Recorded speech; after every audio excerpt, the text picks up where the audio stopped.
Assalamualaikum warahmatullahi wabarakatuh. Alhamdulillahirrabbilalamin. Wassalatu wassalamu ala asrofil anbiya'i wal mursalin wa ala alihi wa sahbihi ajma'in. Amma ba'du. Pertama-tama marilah kita panjatkan rasa syukur kita atas kehadirat Allah Subhanahu wa taala yang telah memberikan kita kesempatan untuk melakukan presentasi kali ini. Saya Febri Elsa Manora Simamora sebagai moderator dan akan memperkenalkan teman-teman saya, yaitu Haniatul Khairiyah dan Mayang Sari Sipahutar. Media pembelajaran menulis di kelas rendah. Menulis adalah suatu aktivitas komunikasi yang menggunakan bahasa sebagai medianya. Wujudnya berupa tulisan yang terdiri atas rangkaian huruf yang bermakna dengan semua kelengkapannya seperti ejaan dan tanda baca. Menulis juga suatu proses penyampaian gagasan, pesan, sikap, dan pendapat kepada pembaca dengan simbol-simbol atau lambang bahasa yang dapat dilihat dan disepakati bersama oleh penulis dan pembaca. Menulis adalah membuat huruf, angka dengan pena, pensil, dan cat. Melahirkan pikiran atau perasaan seperti mengarang, membuat surat dengan tulisan. Menulis adalah menuangkan gagasan, pendapat, perasaan, keinginan dan kemauan serta informasi ke dalam tulisan dan kemudian mengirimkannya kepada orang lain. Baiklah, di sini saya akan menjelaskan tentang metode pembelajaran menulis di kelas rendah.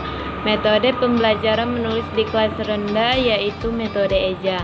Metode EJA didasarkan pada pendekatan harfiah, artinya belajar membaca dan menulis dimulai dari huruf-huruf yang digunakan menjadi suku kata. Oleh karena itu, pengajaran dimulai dari pengenalan huruf-huruf. Demikian halnya dengan pengajaran menulis dimulai dari huruf lepas dengan langkah-langkah sebagai berikut. 1. Menulis huruf lepas. 2. Merangkaikan huruf lepas menjadi suku kata. 3. Merangkaikan suku kata menjadi kata. 4. Menyusun kata menjadi kalimat. Media pembelajaran menulis di kelas rendah yaitu 1. Papan tulis. Papan tulis digunakan guru untuk memberikan contoh dan oleh siswa digunakan untuk menuliskan apa yang ditugaskan oleh guru. Misalnya menulis kata, kalimat, nama sendiri, dan sebagainya. 2. Papan selip. Papan selip digunakan guru untuk menyelipkan gambar atau kartu kata, kartu kalimat yang harus disalin oleh siswa atau gambar yang harus dituliskan judulnya oleh siswa. 3. Papan tali. Papan tali digunakan untuk menggantungkan kartu kalimat, kartu-kartu kata dan huruf yang harus disalin oleh siswa atau gambar yang perlu dituliskan judulnya. 4. Majalah anak-anak. Majalah anak-anak dapat digunakan untuk tugas menyalin kalimat sederhana yang ada di dalamnya atau menyalin judul. 5.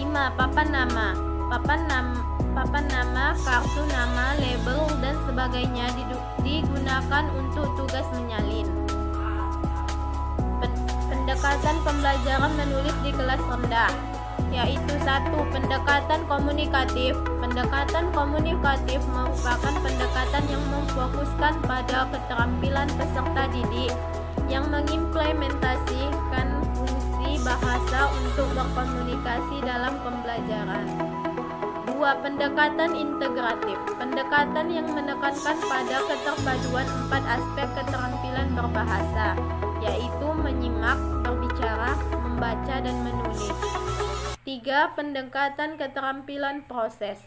Pendekatan ini memfokuskan keterampilan peserta didik dalam mengamati, mengklasifikasi, menginterpretasi, dan mengkomunikasikan. 4. Pendekatan tematis. Pendekatan yang menekankan pada tema pembelajaran sebagai payung atau pemandu dalam pembelajaran.